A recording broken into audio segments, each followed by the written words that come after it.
Hey America, Andy Richter here. If you're like me, you've got plenty of downtime while you're self-isolating at home. And like many of you, I have been going through a lot of books these days. So I thought I would share some of the books I've been enjoying and a few I haven't been enjoying. It's time for Andy's Book Nook.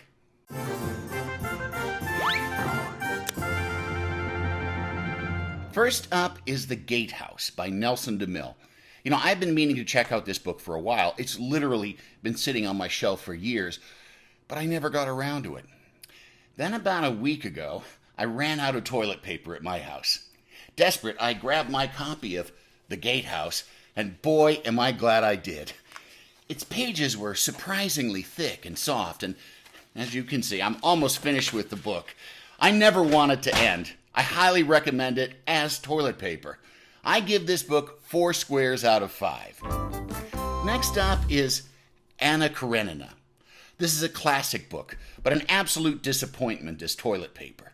The pages were too thick and uncomfortably stiff. Now, if you must use this book as toilet paper, try to find a second or third edition, because they often use softer, lighter paper. Good rule of thumb, edition 2 for number 2s.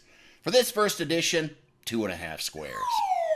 Next up, the Da Vinci Code. I mean, this book must have been published by Charmin because the Da Vinci Code was some of the best toilet paper I've ever had.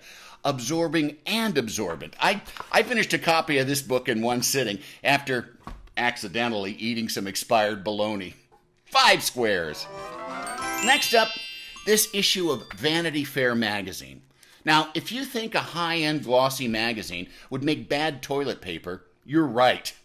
I would give it 0 squares, but the perfume samples did come in handy. Vanity Fair, 1 square. Well, that's about all the books I have time for, but before I go, some advice. If you're going to use a book as toilet paper, for your own personal safety, avoid pop-up books at all costs. Back to you, Conan.